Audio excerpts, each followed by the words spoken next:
Hello, I'm Raquel Romberg. I'm a social cultural anthropologist and folklorist.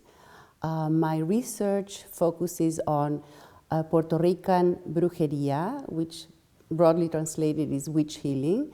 These are practices, Afro-Latin practices, religious practices that merge popular Catholicism, Spiritism, and all sorts of African religious practices.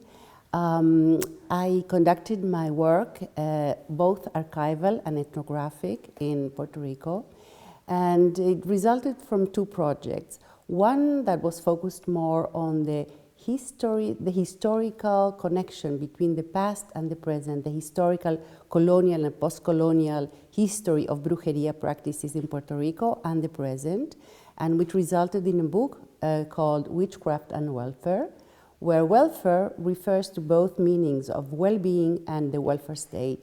And that's the connection that I intend also to bring to the center, is this kind of study of current practices, but with the ethno-historical kind of depth. The second project, the second book, relates more to the embodiment of religious or spiritual practices, and it resulted in a book called Healing Dramas, where I looked in very much detail at the ethnopoetics and the drama of rituals. It is based on thousands of hours of tapes and photographs I was able to take while working with a bruja, with the spiritist bruja in Puerto Rico. The third work that I want to mention here, which relates also to my role here in the center, has to do with the theoretical understanding of the comparison. I extended my research to the whole Caribbean, the Spanish, English, and French Caribbean, in looking at the processes that brought these kinds of fusions, what we call today hybridization, in religious studies, syncretism, but which I had very much problems with. So I looked at the different religious practices, basically what were deemed legitimate and illegitimate practices in all these different regions through history. And I came to the conclusion that these fusions or mergings are never on equal terms. They're always on unequal terms, where power-related practices get into. And so I suggested, this is my theoretical contribution, I think, I suggested creolization or ritual piracy. That is, ritual piracy has to do with the idea of practitioners grabbing without permission, without being authorized. So there's a policing of religious practices. Another issue, another point that I intend also to bring and to develop further at the center. So when I was invited to be a research coordinator at CASE, I saw this as a wonderful opportunity to put my more than 20 years of academic experience in teaching, publishing, editing, mentoring, to put it to the service of building a community, a working community, a collective community where we could develop comparative work together between our team and fellows.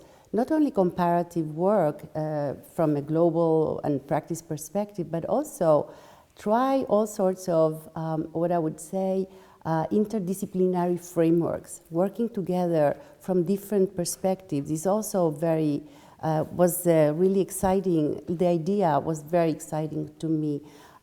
So beyond the interdisciplinary frameworks, I think that also I saw a possibility of really theory building that would be emergent, using the synergy between the research projects of our team, our researchers, colleagues, my colleagues, and also the incoming fellows. So I saw that is also a wonderful opportunity for theory building as a group. I have several projects in mind, and because of time constraints, I will not be able to detail all of them, but I will concentrate maybe on three. One is a collaborative project that I'm doing with one of the directors of the center, Professor Michael Lackner, on the moral economies. It's a comparison between the moral economies of Chinese and African divination systems. The other project has to do with research I've been conducting for many, many years on spiritist centers, so all over the world.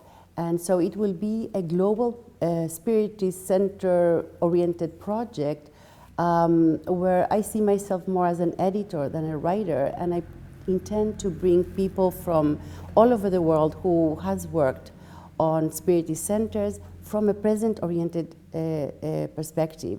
Not so much the history, which has been written quite a lot about, but what are these spiritist centers doing today in society today?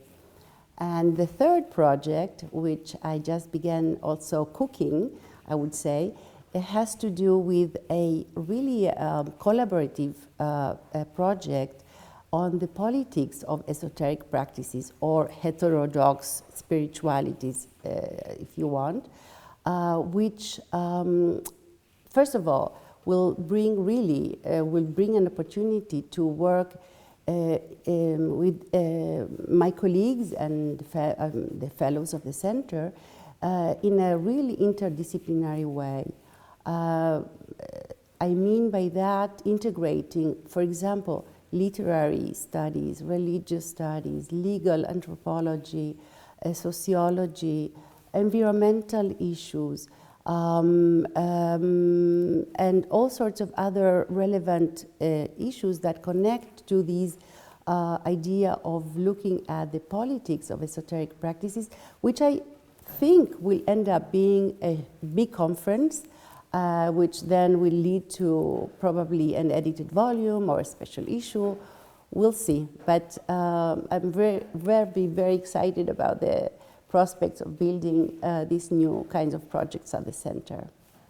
Thank you.